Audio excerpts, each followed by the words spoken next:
Good morning, folks. It appears as though I'm running just a couple of minutes late this morning, but we'll catch up here real soon. How's everybody doing? How's your Monday?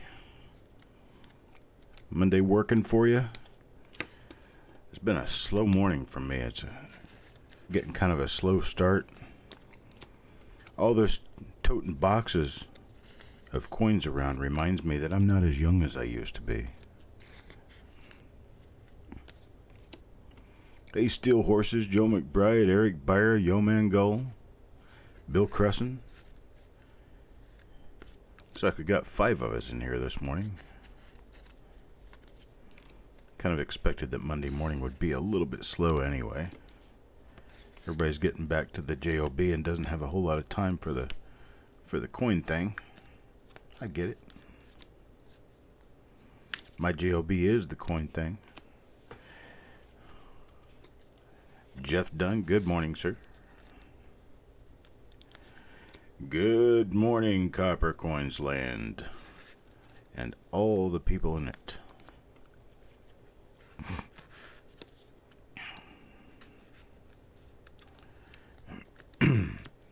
I've been, well, I guess it amounts to teasing you guys, but I've been planning to get just a few of these last-minute boxes together before I start packing stuff to move. And it's just odds and ends, things I happen to have here and there. Some of it's wheat cents, and some of it's memorials, and some of it's shields. Just a mishmash of stuff. I'll be offering those for sale at auction during our 2 o'clock show this afternoon. Whatever doesn't sell there will come back up at the 8 o'clock show this evening. I have this 11 o'clock, a 2 o'clock, and an 8 o'clock scheduled for today. These are the last reveals before I move. As soon as I get done with the last reveal tonight, I'm going to get everything together from the last couple of weeks that I still have sitting here, waiting for me to find die numbers for them. Get all of it together, do something about it, and get them out of here during this week. By the end of this week, I plan on having no mail left to mail. Everybody should have something on their way or already have everything that they have ordered from me. Hoping I can get all the loose ends tied up.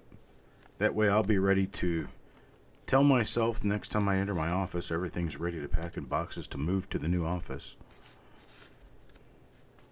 Which that's coming along just fine too.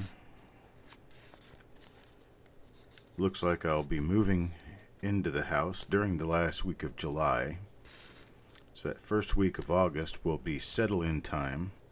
The second week of August I'll come back to regular programming.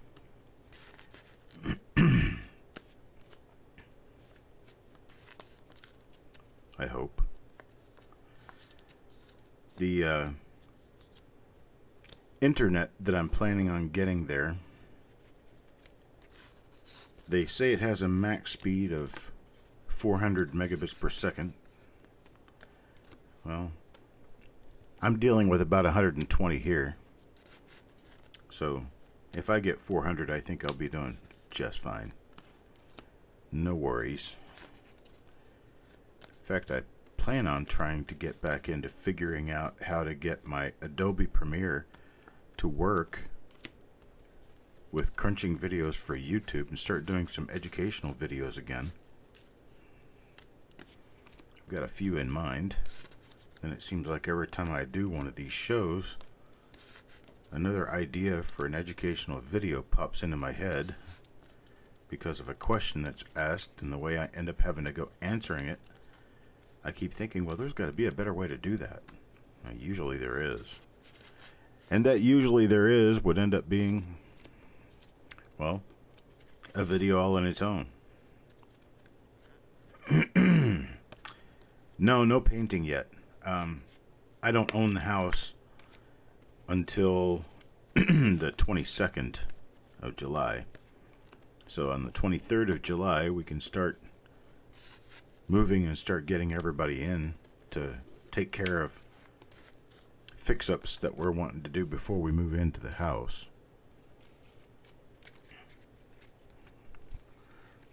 I'm done with my flip inserts. All I have to do now is get them reversed in order, which will take me another 15 seconds. But I'm hoping to have the painting finished by the 24th, so we can start moving in on that weekend, the 25th. I'm going to be renting a storage unit today to start working on moving some of my heavier stuff. That way we don't have quite so much to move come moving time. Okay, so I'm done. I've got my names ready. Deanne happens to be at the very top of the stack, so Deanne's going to get the roll end coin for the first end that we open up. This is a slightly loose roll from the Seattle Fed Reserve. There it goes. Sometimes these rolls stick in these nickel tubes and they're a little more difficult to get out. I'll keep them protected in nickel tube rolls until I'm ready to go. Let me find my little tool. There it went. Hiding behind my coffee. Well, you could probably hide a Buick behind my coffee. My mug is quite large.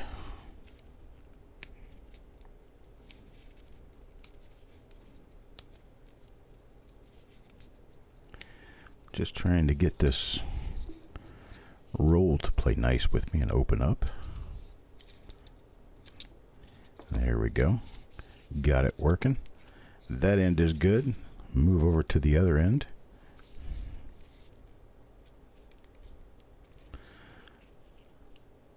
This one is the Seattle branch, Federal Reserve Bank of San Francisco.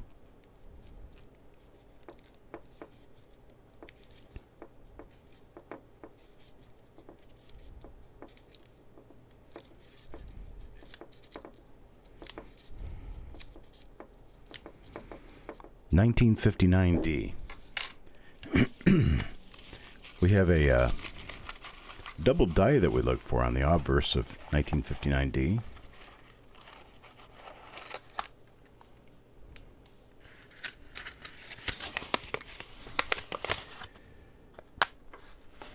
Then we've got a bunch of RPMs.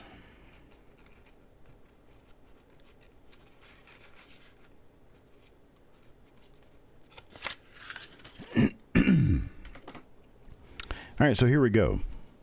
Getting started at the 08. Coin number 1. This is for Deanne. I don't see anything on the mint mark.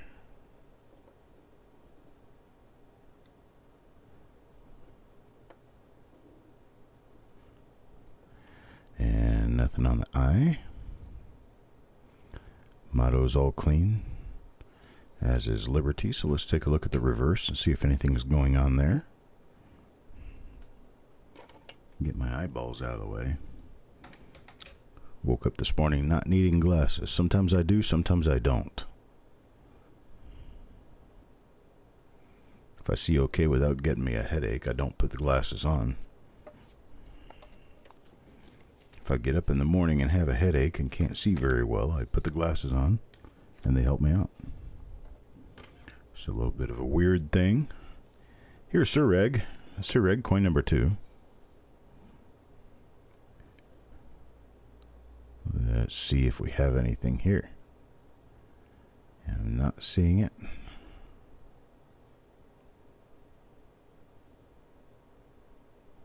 Nope, nothing there. Nothing on the I. Nothing on the God We Trust or Liberty.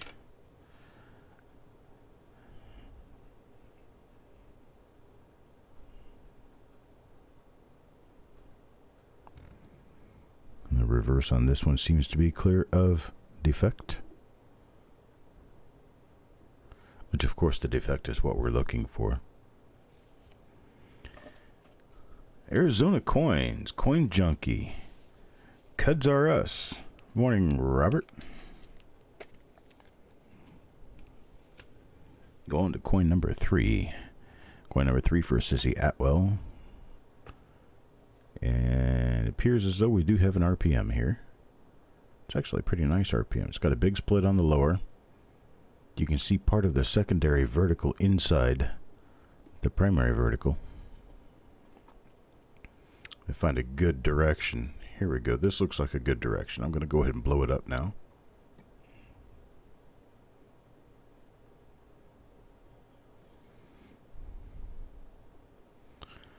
You can see it pretty clearly there.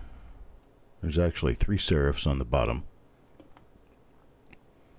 which would correspond probably to 3 serifs on the top, although one of them might be buried inside of another one, so you may only have 2 serifs on the top. But it is a nice little RPM. Shed a little more light on the subject here. That way you can see it real clearly.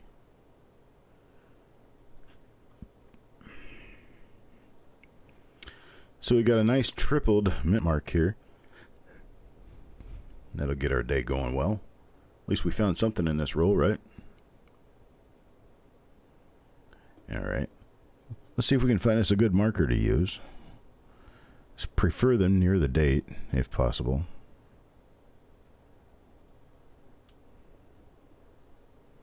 A little bit too much light on the subject yet. Let me knock it down just a little bit more. There we go. See what can we find for markers. Well, we have an old die scratch above the 5. We got another one above the 9, but those are actually getting to be too old to use. So let's see if we can find something a little bit better. I prefer for my markers to be over here when I'm searching.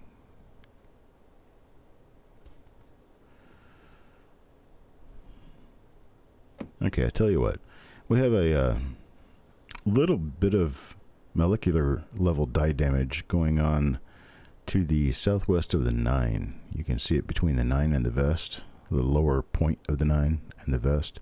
Then there's another one. It's like a little die line of some sort down to the southwest of the D. So we can use those 2 things as our chief marker. We've also got a die crack running from VDB up over the shoulder, or up toward the lapel, I mean.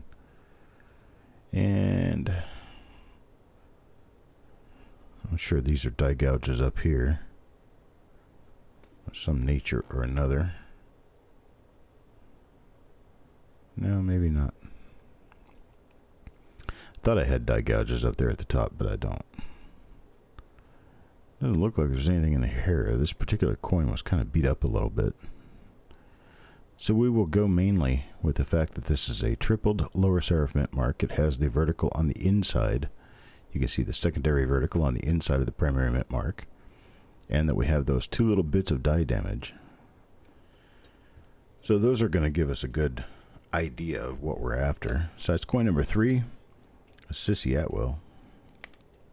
Oh, wait a minute. We didn't look at the reverse on this one at all.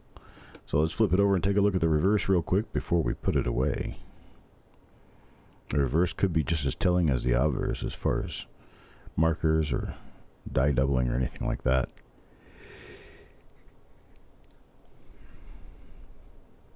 I'm not seeing anything else.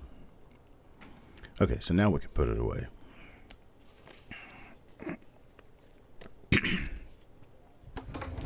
That's die number 1 for this roll. Going to Sissy Atwell. It's coin number 3. Now for Farm Dog. Farm Dog gets the same thing.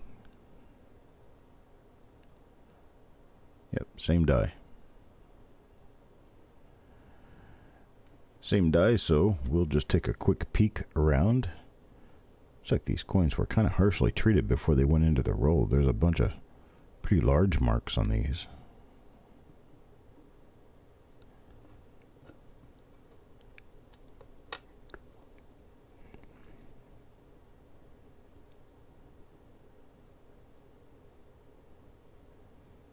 Okay, so Farm Dog gets an example of die 1 for the roll.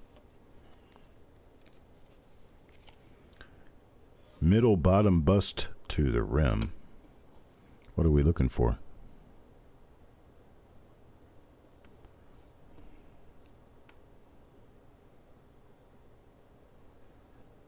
I don't see anything. Middle bottom bust to the rim.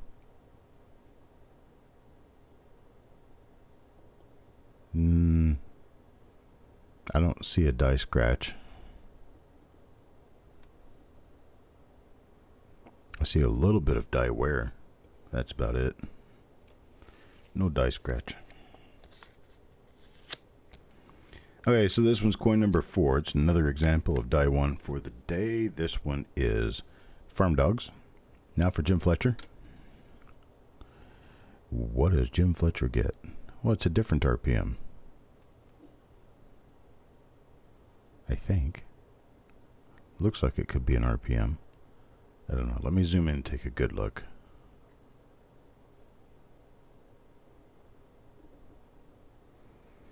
Yeah, we got just a little bit on the west side of the mint mark.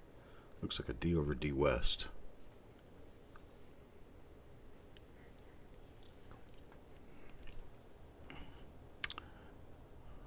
Okay, Bill, what's the stupid question? I'll try not to give you a stupid answer. How does that sound? Thinking I'm seeing a very minor RPM there, but I'm not very sure of that. So we'll take it out and get a better look at it. Got that die anomaly inside the E of the Liberty. Let's see, what do we have around the date? So I got a bit of a mark above the 9. Above the second 9. There we go, a little check mark on the side of the 1. We use that little check mark on the side of the 1 as our marker for this. So we can move forward. Check out the reverse side of this coin.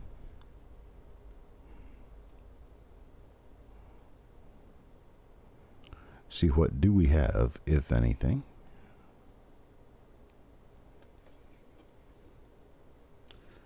And that's for Jim Fletcher. I'm going to pull it out as a maybe. Not really going to call it anything right now. Just giving it a maybe. And then the next coin for Sissy. Going back to Sissy Atwell.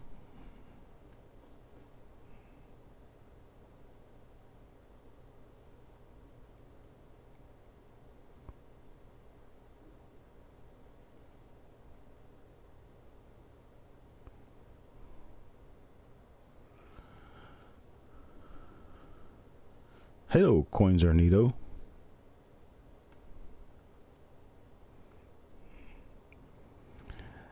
Bill, answer to your question.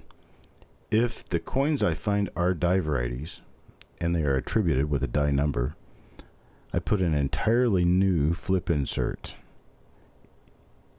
in them that tells what they are. So yes, I do identify the coins I send out that are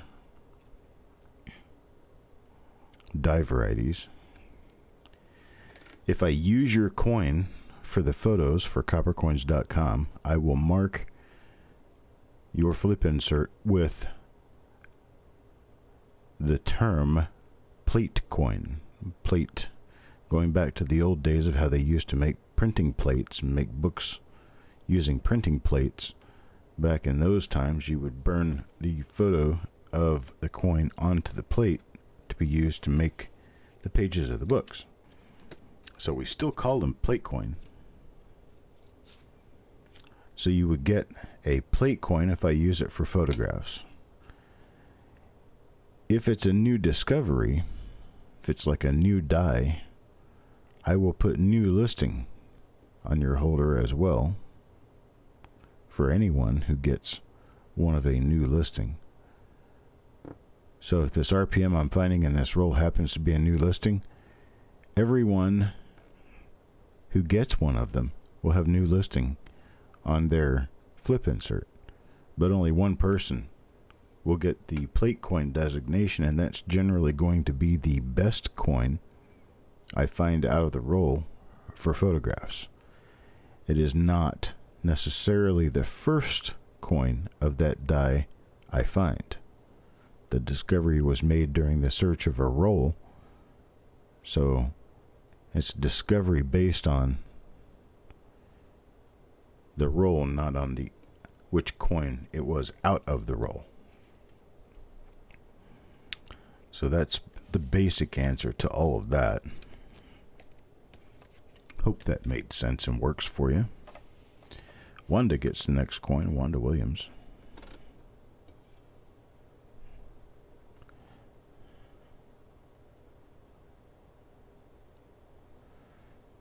Interesting little anomalous marks here and there.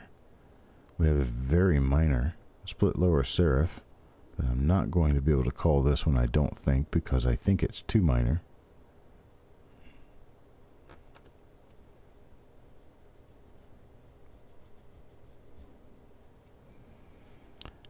Keep rummaging through and see if I can find anything here. Take a look at the reverse. See where we sit with the reverse.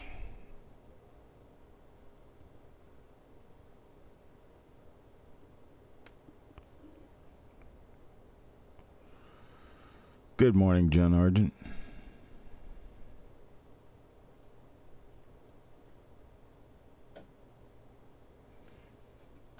Uh, 1984 looks like a worm.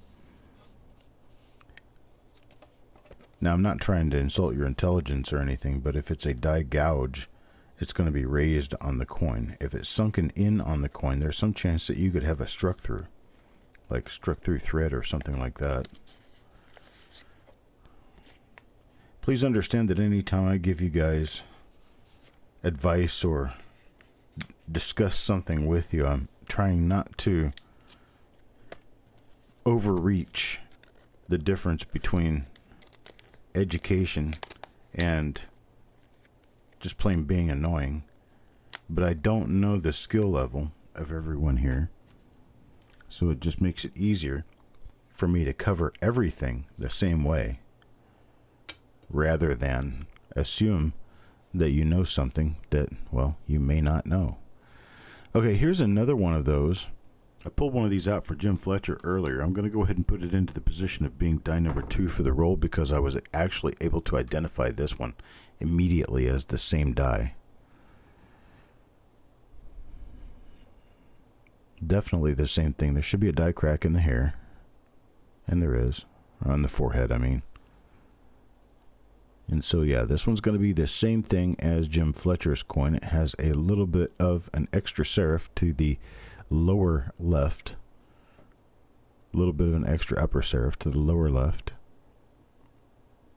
And so we're going to go with this one as a listing for now, until I look at it with the big scope. If I look at it with the big scope and it still doesn't impress me, then I'm probably not going to list it. But if it does impress me, especially if I can find it on Wexler's listings or find it in the Kaneka files, I'll definitely go ahead and list it. Working in agreement with other people, not necessarily trying to steal their thunder. Okay, so now we've got 2 of those. Let's take a look at the next coin for DN. And DN gets, yeah, she gets a skunk on this particular coin. Still a nice coin. Nice, bright, lustrous coin, but it's just not going to have a die variety on it.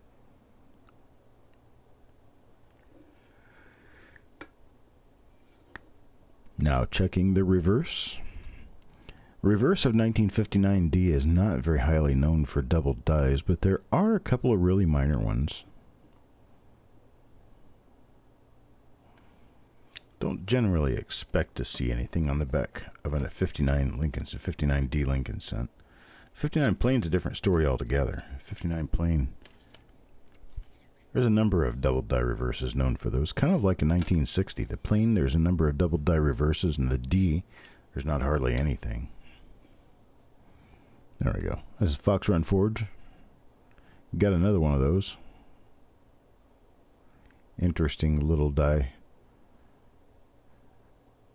Looks like a RPM of sorts. This one's going to have, oh, There's a little die crack running along the shoulder all the way to the rim that we can use to help us out. There should be a die crack right in here too. Yep. And there is. I'm going to have to rip another one of the coins back out of the pile and take a look at it to see for sure, one way or the other, if this really is the same die. These other ones will have a die crack along the shoulder too.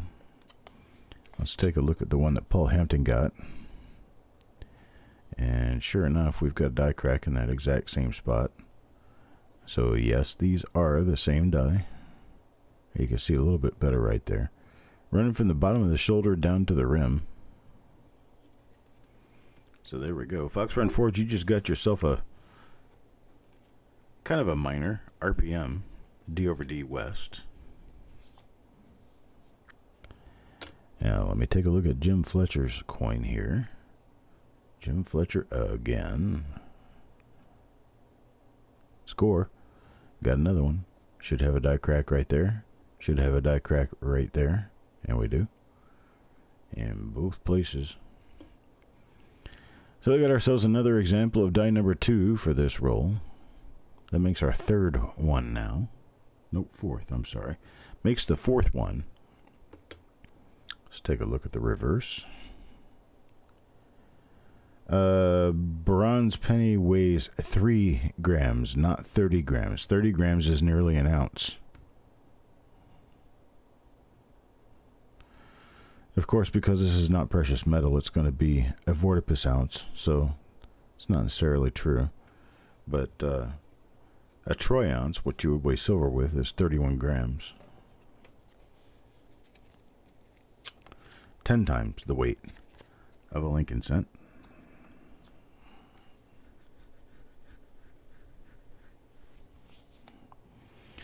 Next coin, Eric Beyer. Eric Beyer. Come out of this little dogfight right here with a nuttin'. Unfortunately. See if there's a double eyelid or anything like that going on. I said it just depends on what part of the coin I'm on. It's either going to be too bright or too dark. Can't seem to get that middle of the story. Yes, Ghost Pirate 3. It's actually 3.1 grams is the official weight. Although it's rather common for them to weigh anything between about 2.97 all the way up to about 3.15 is pretty normal. Pretty much anything outside that range is not normal. In fact, generally anything below 2.97, you're going to start making a different noise. It's a frequency that's different enough that those with rather keen hearing will be able to hear it without a problem. Okay, this one's for Paul Hampton.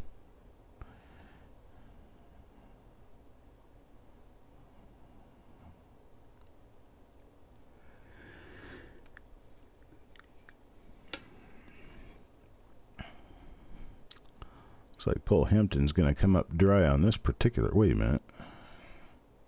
Is that right? Yeah. Okay. Thought for a minute I saw a minor double die, but I was mistaken. It's incorrect. Alright, so Paul Hampton's going to come up dry on this particular pick. This is coin number 14. Now coin number 15.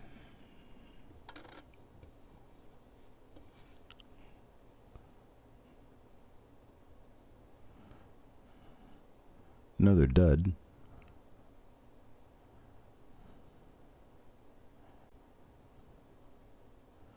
No RPM, no double die obverse. Jessica in the house.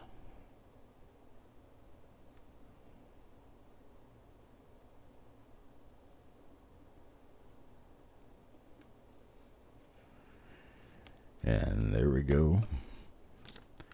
Unfortunately, 15 comes out to be a normal coin. Now, these are all nice, flashy coins. There's nothing wrong with the grade on these coins. They're nice gems. Beautiful, beautiful roll. Just happens to be that they're not producing the RPMs in this roll that we would want necessarily. There's another one of die number 2. It's got that extra serif to the south of the top serif. It's going to turn out to be a D over D southwestish, I would say. Southwestish. There's the die crack in the hair. We'll come back around to the die crack on the back of the shoulder. There's that. So yes, this is definitely a die number 2. First one coming to Jim Fletcher. I wanted to see more coins for any real, I guess, assurance that I was actually seeing an RPM and not just some sort of anomaly otherwise. I saw another one and I said, yep, this is definitely an RPM. This coin's almost proof-like. It's really nice. No die variety on it. It's going to turn out to be a normal one. I know this die. I've seen it a couple of times today. But we're going to take the zoom out approach on this. As soon as I look at the reverse and flip it back over, we're going to take the zoom out approach and take a look at this from a distance because it should look pretty nice. This is one of many nice coins in the roll. We're just giving you an idea of what the average coin in the roll looks like, and this one is pretty nice.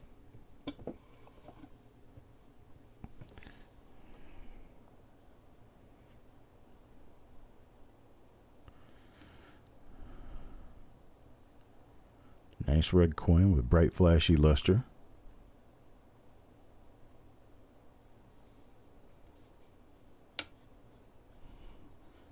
How's that for Purdy? That works for sure.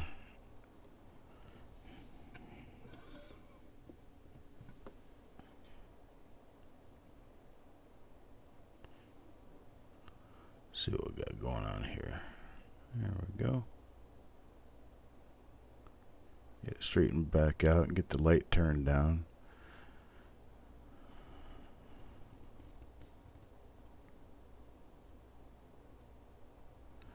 Not trying to cook the coins, just trying to look at them. That one's for Joe McBride.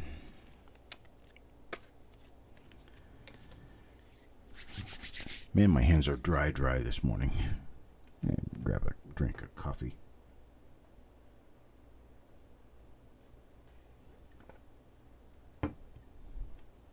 Every once in a while I need a little bit of go juice or I'll start to fall out of my chair.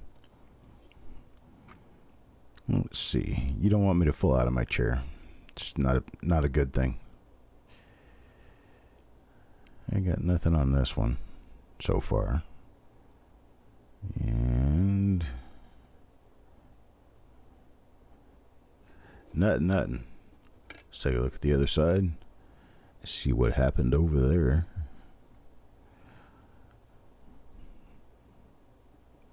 Nice die scratches in the end.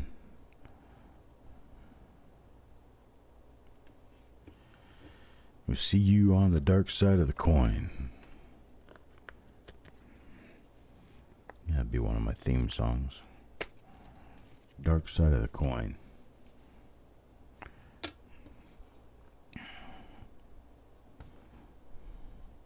Here's another one of those, I think.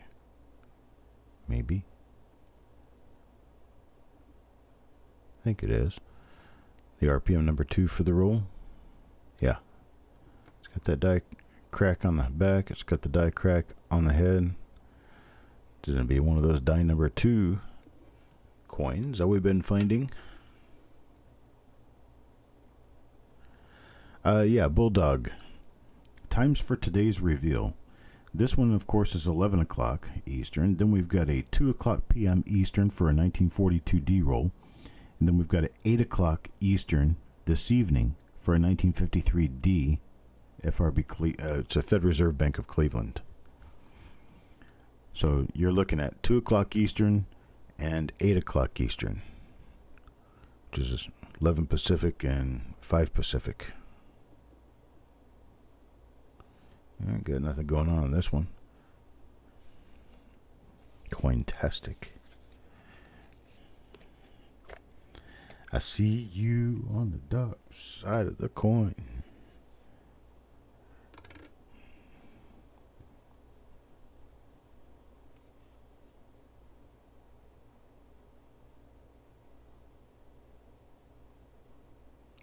Trying to get my focus in just right. Got nothing on this one. It's a Monet Normal.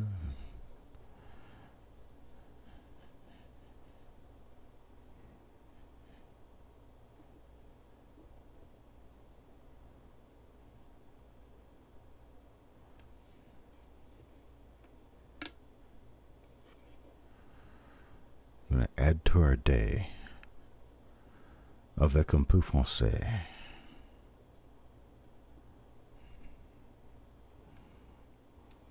Just a little bit of French is all it takes. And the day's always better. That one was for Mike Birchman, sorry. Ran out of my little holders there. Farm Dog. How you doing today, Farm Dog? Got both my dogs in here, my bulldog and my farm dog. Joe McBride's going to take the next coin. I haven't found one of those coins of our die number 1 in quite a while now. It's about time we did that again.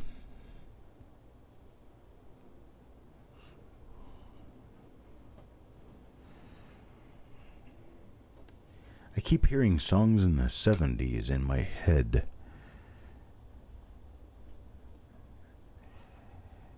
I don't know why. It's like disco songs. Do the Hustle just came up in my head. Something about where I said, do it. And how they whispered, do it, in the beginning of that song. Go on, do it. Do the hustle. I don't know where it came from. Just, you're welcome. I passed it on. To those of you who can hear me. And those of you who can't hear me are probably lucky. Do the hustle. That's right. Get me some roller skates, man. Nah, screw the old roller skates. I'll take the roller blades. That's right, man. Put me up on wheels. Push me down the street. Yeah, what could go wrong?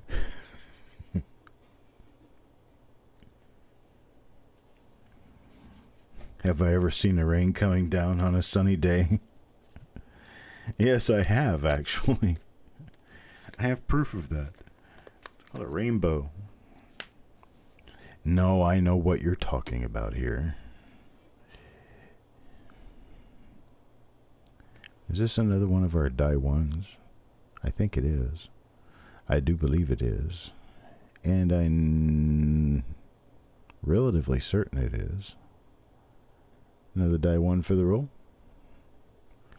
It'd be interesting to find out which die this is for real. For reals.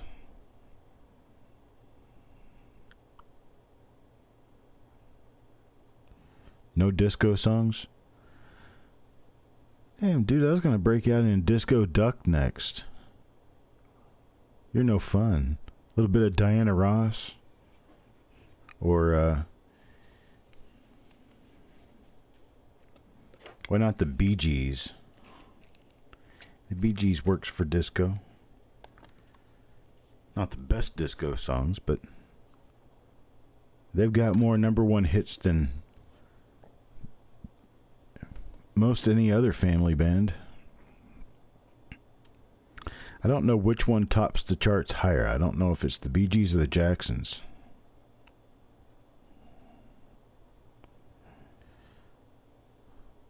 Bee Gees, Jacksons, the Osmonds. I think the Shylights were brothers too. But the Shylights were that was a different era. That was back in the 60s. We're talking 70s and 80s. I think the Bee Gees would really top the charts. KC and the Sunshine Band was good, but we're not talking about a family thing. Partridge Family wasn't real. Yo, man, where are you? What planet did you grow up on? There's no way that Susan Day was related to Danny Partridge.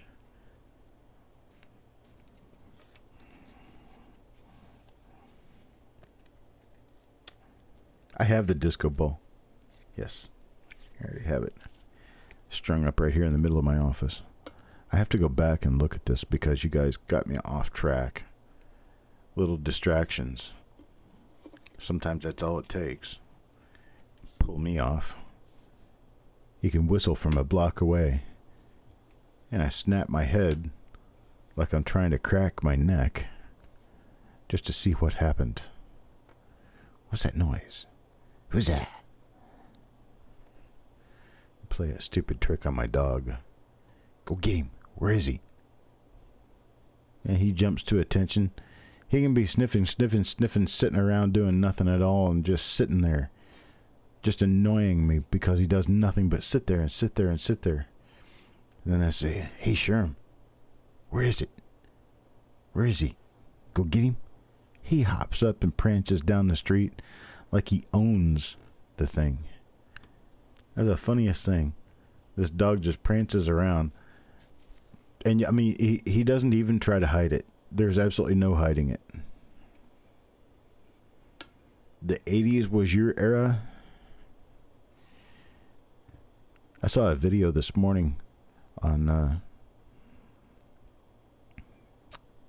it was... I'm pretty sure it was on Facebook. I saw a video this morning of, it said 1,000 musicians playing AC/DC. That's pretty cool. It was, I don't know if it was 1,000, but it was a whole football field full of guitarists, drummers, bassists, and singers belting out Highway to Hell, and they sounded pretty good at it. There's another die number 1, I do believe.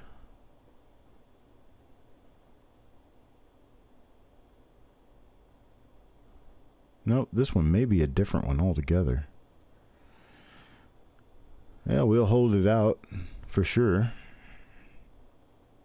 I just gotta see what are the markers we have for this. 'Cause I'm not. Oh, this one's got a little tiny rim clip. See that right there? See how the rim is missing? Rim is missing because there was just barely enough metal to fill in the roundness of the coin without being able to pop up the rim. If we look just opposite that, which we will do here in just a second, you should be able to see that rim clip on the other side too.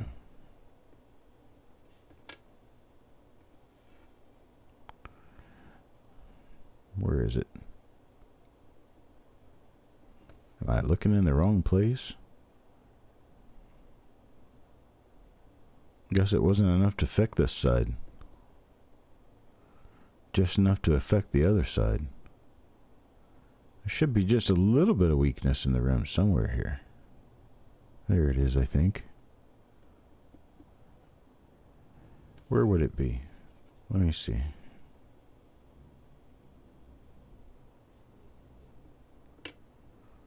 Should be right at the STA of states. I don't see it. There's nothing there. It's definitely on the other side. I mean, you can see it very clearly. I don't know. That might be a dig on the rim and not a rim clip. That could be damage on the rim. Well, false alarm there. False alarm there. It looked like a rim clip. It had the right shape for it. It was cute. Anyhow, that is a new die, I do believe. We're going to put that out there as die number 3, and we're going to sit and watch and see what happens.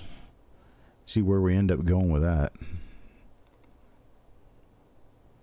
Now, there's a little rim cud next to the 9 of the date right there.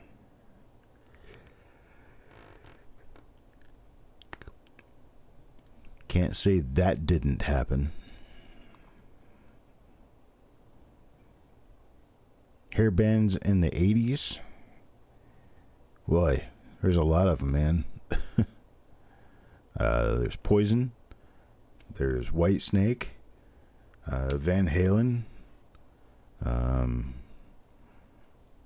Yeah, Rush was kind of a hair band, but not really the same type of music. Pantera, Triumph. Yeah, Twisted Sister. That's not only a hair band, but a makeup band, too. We're not gonna take it.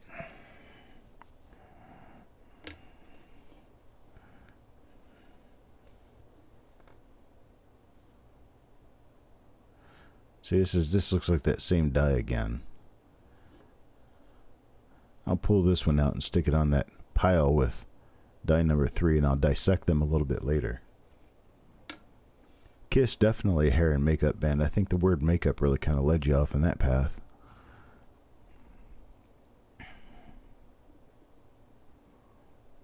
That's right. And then we had, well, just the plain weird. Culture Club.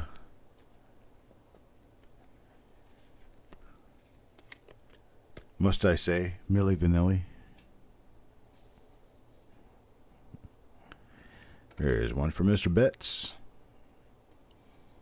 Mr. Betts gets skunked. Not a die variety this time. You spin me around. Well, how about the bands that never really existed? Like the Alan Parsons Project, or the Power Station. Those were albums that were created by a conglomeration of artists that were never officially named as a single band.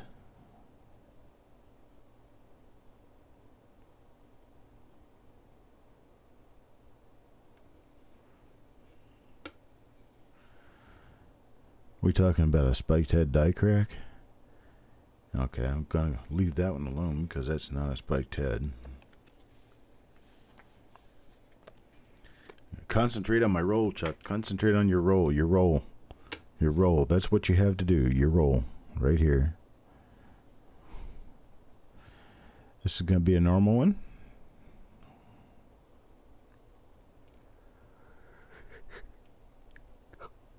Oh yeah, the non-real bands.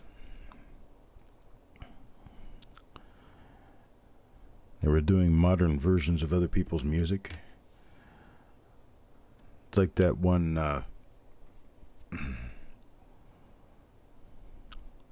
oh, Get It On. That was a song before Power Station did it.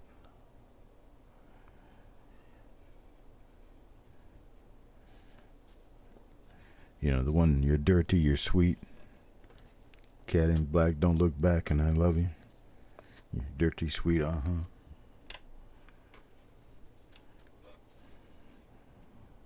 Eric Beyer. Notice how I pronounced that with a special accent on the Beyer. We tend to have a certain staff member of Copper Coins who needs to learn that name. Beyer. Eric Beyer.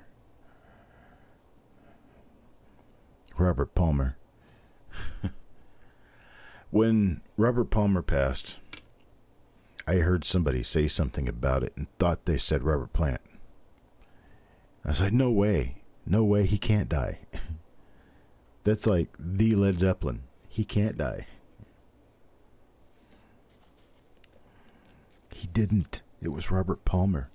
Oh. Who the hell's that? It's like somebody had to tell me a couple of songs that he did for me to remember what his name was.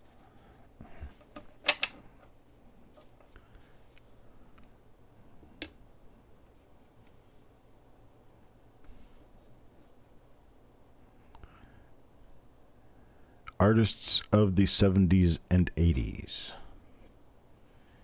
Some of the best, I guess. 70s and 80s. Well, I guess that could include Elvis. Although he was becoming a bit washed up by the period of time that...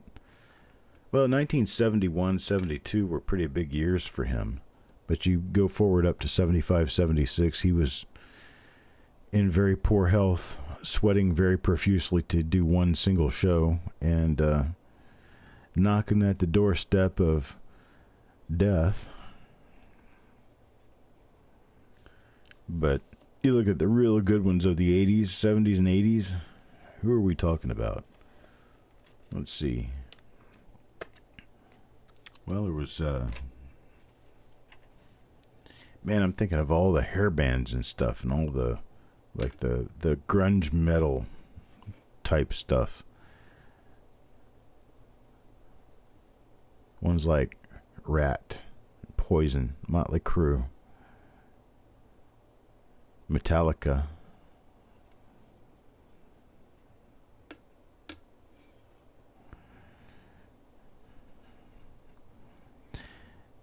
Then if you happen to be a country music person, we had some of the biggest country music stars in the 1980s. Some of the ones who went like super platinum. People like George Strait, Lee Greenwood, Barbara Mandrell, Mandrell sisters. Whatever happened to the Mandrell sisters? They fell off the side of the planet.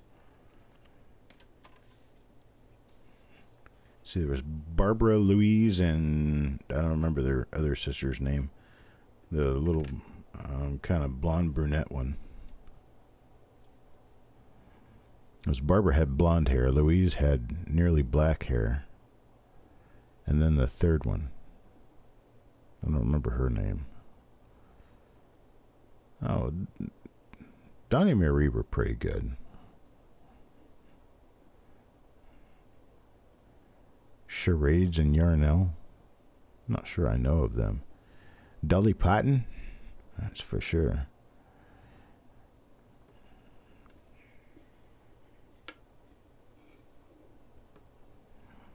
Year 1959? What about 1969? I mean, here we are, nearing the week of Woodstock, which comes up next month. And we could talk about the Woodstock people. There were Janis Joplin, Jim Croce, Crosby, Stills, and Nash. I don't think Young was part of it at that point in time. Jimi Hendrix.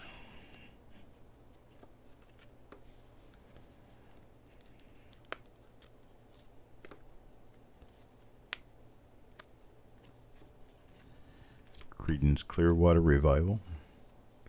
John Fogelberg and Company.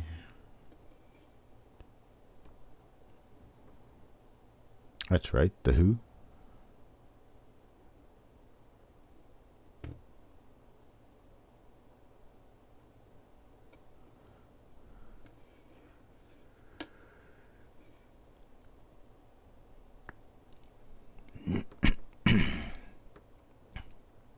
Who else do we have? Bob Dylan.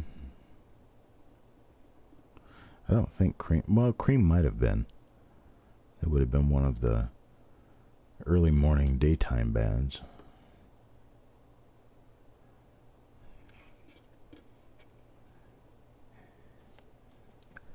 Of course, another one of the bands that never was. How about the Monkees? Everybody kind of knew they had their place. They knew they weren't actually singing it. But then Milli Vanilli tripping over the chord. Career ending. In an instant.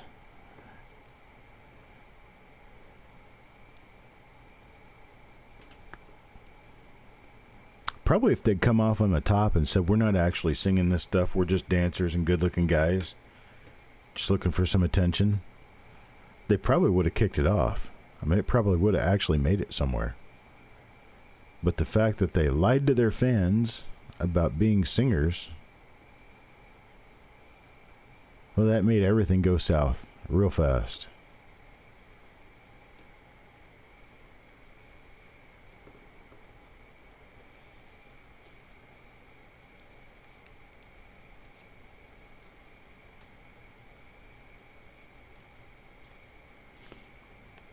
Eric Clapton. I always liked Eric Clapton.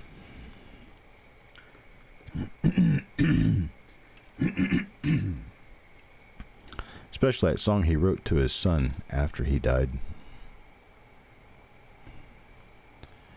Would you know my name? If I Saw You in Heaven.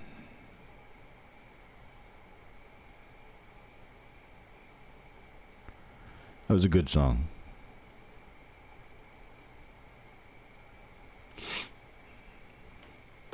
Then, of course, Cocaine, Layla. He had a lot of good music in his time.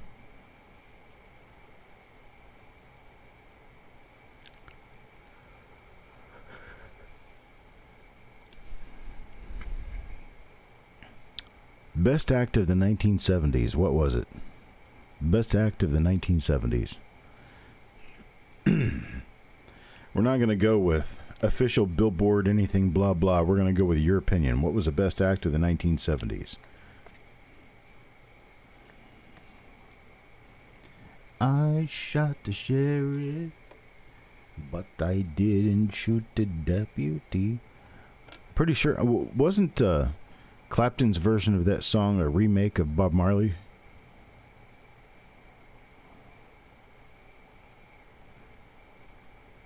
Okay, the best act of the 70s. We've got Iron Butterfly. We've got Leonard Skinner twice.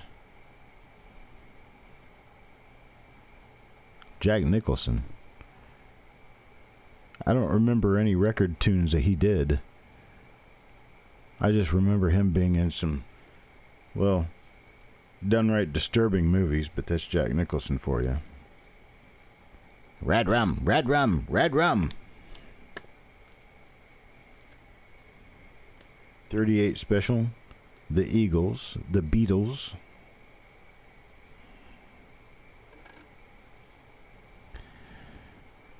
I frankly have to agree with all the people who said Leonard Skinner.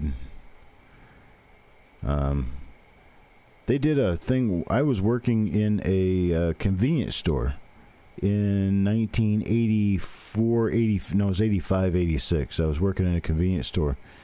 I had the radio on under the counter because we could. And they went through like an entire countdown of the top 100 rock songs in history. It took them a full year or a full day and a half or so to do that. And when it came down to number one, and number two was Stairway to Heaven. And they got down to number one. And they named the number one act and they played the full version of the song. The full version of the song is like 30 minutes. It was Freebird by Leonard Skinner.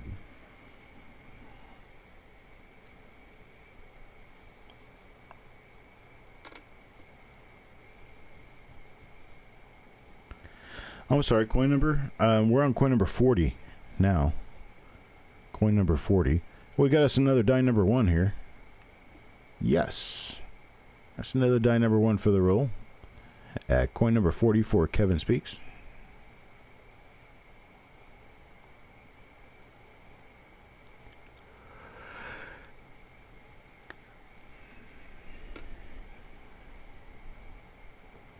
Yeah, for sure, right? Well, they didn't have all that many albums. I mean, they didn't last all that long. What was it, about 69 to 78? About as long as they lasted. That's when they had their... Was it 77 or 78 that they had their plane crash? 77. Okay. That was close.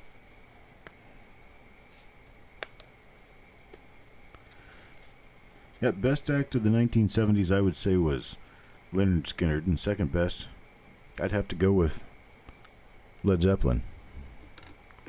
Led Zeppelin made some really mystifying music with that shrill voice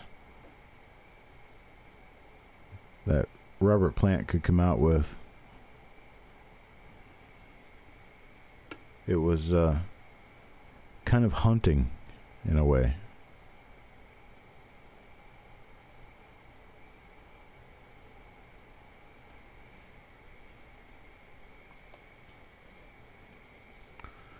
Was it October of 77?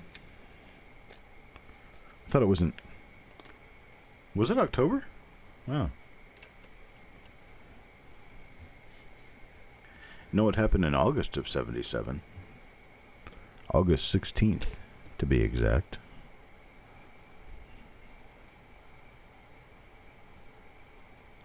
About 3:30 in the afternoon.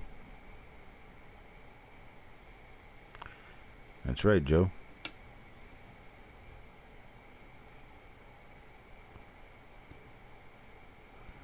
The death of a legend. I think it was 4 or 5 years after that. People were theorizing that Elvis wasn't really dead. It was actually more like 10 years after that. They were still theorizing Elvis wasn't dead. People were seeing him in different places.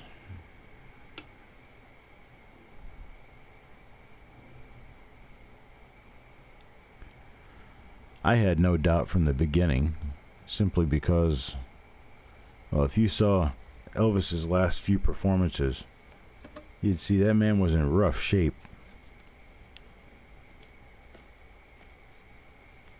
Grand Funk Railroad. Okay, that takes you back to the 70s. Grand Funk Railroad. What about the Nitty Gritty Dirt Band? Or what about the Ozark Mountain Daredevils? Or what about Brewer and Shipley? There's some different things to consider for you. How about Bread?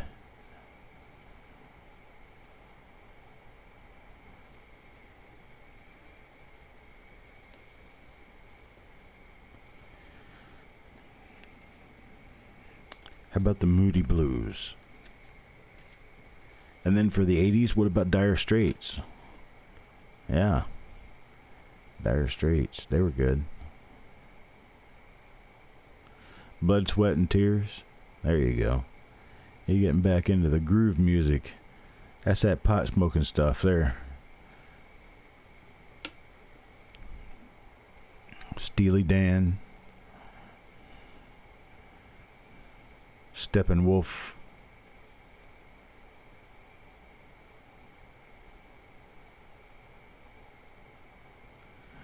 Duran Duran. I guess Duran Duran, Tears for Fears.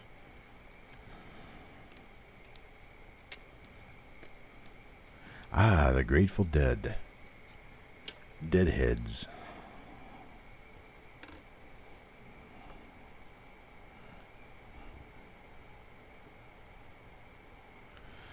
This one's a doubled lower mint mark. We'll have to pull out. Looks almost like a tripled lower mint mark. Or lower serif, I mean. Tripled lower serif on the mint mark. I need more coffee.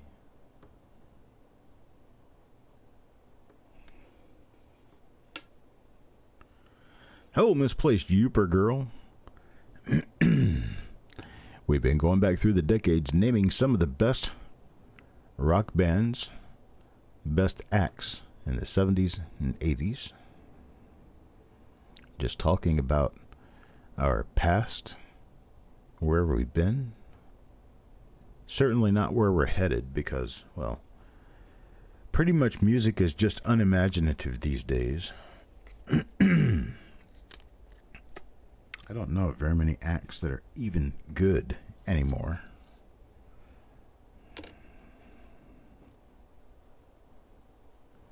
That's right, man. Pink Floyd.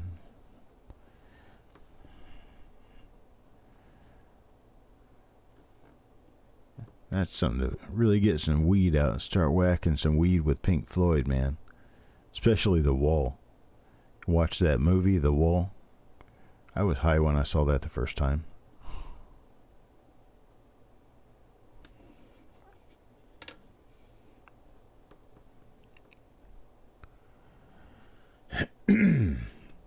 New Year's Eve, 1984. We watched The Wall on the VCR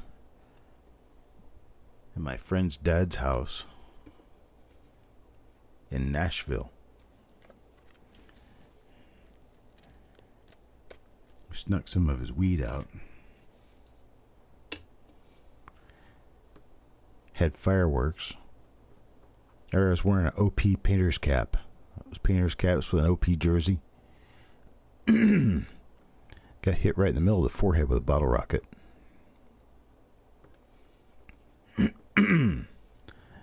I was lit, didn't care. Next morning I got up and my hat had a little burn stain right in the middle of it.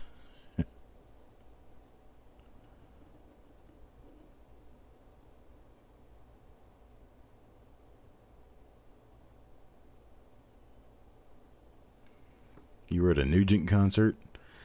Yeah, I did a Nugent concert. It was in May of '84, I believe. It was an outdoor concert in a parking lot. There was a light pole. And this drunk, stupid guy was climbing the light pole. He was almost all in. In fact, he got up and sat on the top of the light pole. And Ted Nugent said, "I'm not going to continue until you get down. You're going to have to get down from there."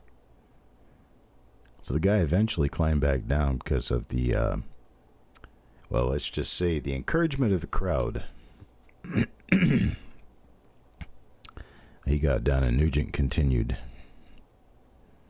Boy, man, he is one potty mouth guy. Tell you what. Definitely not a G-rated concert.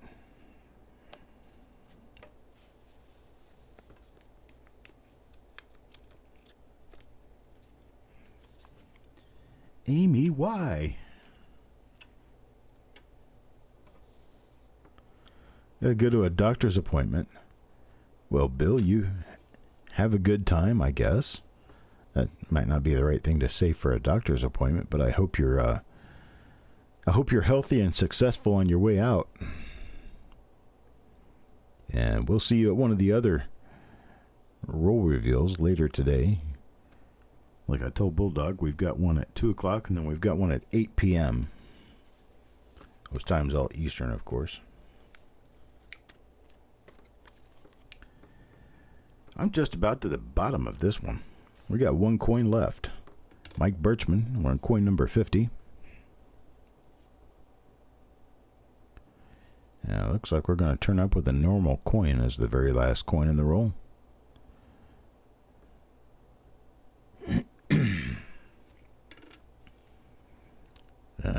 The other side shows us nada.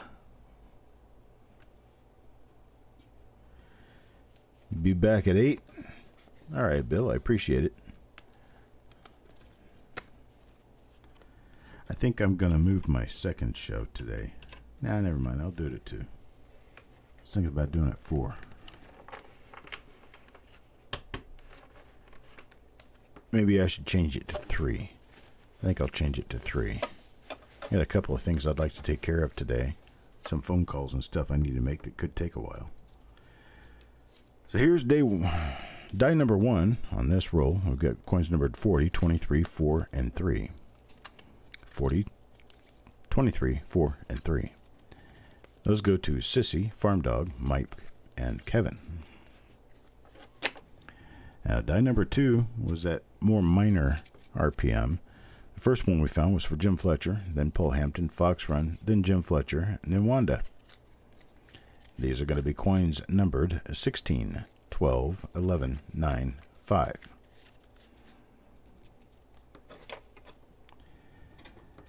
And then the errata at the end, which is basically leftover minor RPMs that I found. There could be others in here that would be included in this group, but there's number 49, 45, 28, and 26. Those go to Bill Crusson, Kevin, Bill Betts, and J.B. Bowe, John Brandon Bowe. All right, folks, that's it for now. We gonna do. I think I'm gonna do my next show at 3 o'clock, so it'd be 11, 3, and 8. I have to move it up an hour just because I need to call some people. I need to make some arrangements, make some appointments, and see if I can get my dog into the vet to get him a heartworm pill and blah, blah, blah, blah, blah. I got to be a regular person, too. So I guess I'll see you guys at 3 o'clock. Yeah, I know. Bulldog will be looking for me at 2. I'll send him an email. But I appreciate it, folks. You guys have a great afternoon. I'll see you at 3 o'clock Eastern Time.